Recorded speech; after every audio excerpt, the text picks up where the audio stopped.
वैशाख का महीना जो है वह प्रारंभ हो चुका है। हमारे हिंदू धर्म के अनुसार यह जो वैशाख का महीना है यह परम पवित्र महीना कहलाता है ना।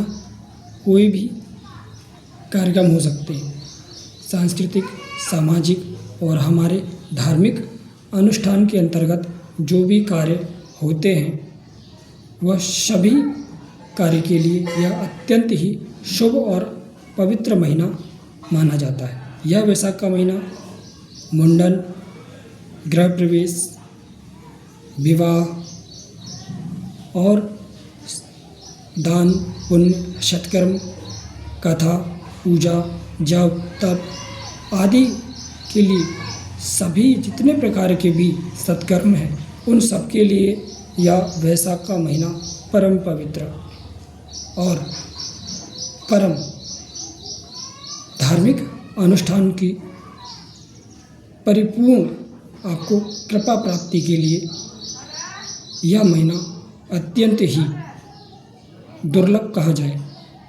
तो इसमें कोई अतिशयोक्ति नहीं होगी, है ना, क्योंकि यह बहुत ही परम पवित्र महीना है। इसमें आप लोग इस महीने में पूजा, जप, तप इत्यादि जितने भी सत्कर्म किए जाएं इसका फल जो है ना वो अत्यधिक आपको फल देने वाला होता है। जब आप लोग पूजा, जप, तप इत्यादि इस महीने में करें या फिर आप लोग साधना करें, पूजा, जप, तप इत्यादि करें या फिर दान दक्षिणा इत्यादि करें तो इसका जो महत्व है वह बढ़ जाता है ना। इसका जो महत्व है वो अत्यधिक ही बढ़ जाता है। यह महीना इतना परम और पवित्र है। बहुत सारे लोग वैशाख के महीने में तीर्थों पर जाते हैं, है ना, तो ये भी बहुत अच्छी बात है तीर्थों में जाना, है ना। और कथाएं इत्यादि भी इस महीने में बहुत ज़्यादा होती हैं, तो ये भी अच्छी चीज़ है कि आप लोग कथा करवाते हैं, है ना, कथा सुनते हैं। तो इसकी दृष्टि से वैशाख का महीना, कथा की दृष्टि से वैशाख का महीना और हमारे सत्कर्मों की दृष्टि से वैशाख का महीना बड़ा ही महत्वपूर्ण है। आप सबके लिए भी है।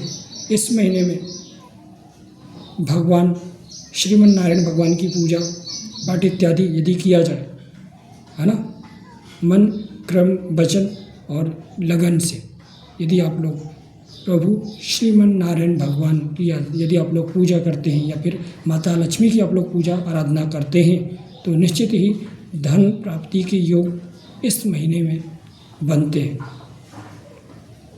है ना। इस महीने में आप लोग जप तप इत्यादि करते हैं, साधनाएं करते हैं तो वह भी सफल होते हैं, है ना। ऐसा नहीं कि बाकी महीने में सफल नहीं होते हैं, बाकी महीने में भी सफल होते हैं। जब आप लोग जप तप, पूजा, धर्म कर्म इत्यादि जो भी आप कर्म करते हैं उसमें भी सफल होते हैं। लेकिन ये महीना जो है ना परम पवित्र है और ख़ास है ना। जैसे कोई दिन खास होते हैं हमारे लिए, शनिवार, मंगलवार बाबा हनुमान जी के लिए खास है, सोमवार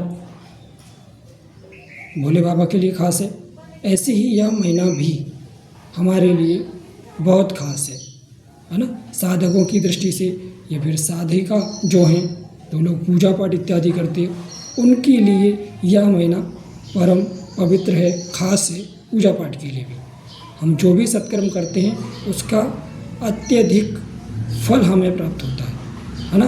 और ऐसा नहीं है कि हम जब लोग पूजा पाठ, जप तप इत्यादि करते हैं तो उसका जो फल है बाकी जो दिन जब हम लोग करते हैं पूजा पाठ, जप तप, तो उसका फल हमें थोड़ा हो सकता है कि कम मिले, है ना, उसका पुण्य हमें कम मिले। लेकिन जब हम इस महीने में जब हम लोग सत्कर्म करते हैं तो इसका पुण्य जो है वो अधिक होता है ना, पुण्य को बढ़ाने वाला होता है। जब वो पुण्य बढ़ते हैं तो हमारी तरक्की और हमारी जो मनवांछित फल की इच्छाएं होती हैं वह सब भी परिपूर्ण होने लगती हैं। किससे? जप तप, साधना और सत्कर्म के पुण्यों के प्रभाव से, है ना। इनका पुण्यों का प्रभाव इतना बढ़ता है तो हमारी मनवांछित इच्छाएं जो है वह सभी पूर्ण होने लगती हैं। इसीलिए यह वैशाख का महीना परम और पवित्र बताया गया है ना। शास्त्रों में भी इसका उल्लेख है ना, शास्त्रों में इसका उल्लेख है। ऐसे ही आपको यह बताने के लिए या फिर भ्रमित करने के लिए मैं नहीं बता रहा हूँ। शास्त्रों में भी इसका वर्णन आता है, यह महीना कितना परम पवित्र और दुर्लभ है।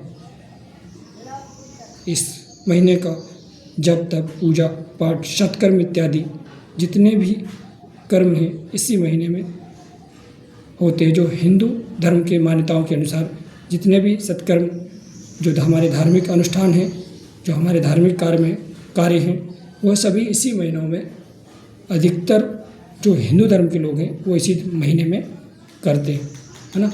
तो आपको भी आपने नया घर लिया हो या फिर नया घर बनाया हो तो इस महीने में आप लोग गृह प्रवेश, मुंडन इत्यादि के लिए भी शुभ रहता है। अभी कुछ ही दिनों के बाद अक्षय तृतीया आ रहा है, तो पता ही अक्षय तृतीया का महत्व कितना बड़ा होता है ना। सब लोग जानते हैं अक्षय तृतीया का महत्व क्या है ना। उस दिन का सत्कर्म किया हुआ कई गुना बढ़ के हमें उसका फल प्राप्ति होता है। ठीक वैसे या वैसा का भी महीना है ना। अभी अक्षय तृतीया भी आ ही रहा है कुछ ही दिनों के बाद, उसके लिए भी आप लोग तैयार रहें कि आपको कैसे कैसे उस तिथि में आपको सत्कर्म करने हैं और अधिक से अधिक अपना पुण्य को बढ़ाना है ना। जब आपके पुण्य आपके पास नहीं होंगे, भी आपके जीवन में पुण्य नहीं है, तो आप दर दर की ठोकरें खाने के लिए तैयार रहें फिर, क्योंकि बिना पुण्य के आपके पास ना ही संपत्ति आती है, ना ही आपके पास सुख आता है, ना ही आपके पास वैभव आता है ना। कुछ भी नहीं आने वाला है, सब कुछ पुण्यों के आश्रित है। आप लोग जितना अच्छा सत्कर्म करें, जब तब अनुष्ठान इत्यादि करेंगे, उससे आपका पुण्य बढ़ेगा, तो ही आपके पास धन, ऐश्वर्य, वैभव इत्यादि जो आपकी मनवांछित इच्छाएं हैं वो सब आपकी पूर्ति होंगी। यदि आपके पास पुण्य नहीं है, आपके जीवन में पाप भरा हुआ है या फिर पहले प्रारब्ध के आपके पाप भरे हुए हैं, तो पुण्य यदि आपके जीवन में नहीं होंगे तो निश्चित ही आपको जो मनवांछित फल की पूर्ति है वो नहीं होंगे, है ना। इसीलिए पुण्यों को बढ़ाइए इस महीने में, जब तक अत्यधिक करिए, पूजा पाठ इत्यादि अत्यधिक करिए, तो आपको आपके जीवन में मनवांछित जो फलों की इच्छाएं हैं वो सब भी पूर्ण हो जाएगी। ठीक है। जय श्री राम, जय हनुमान।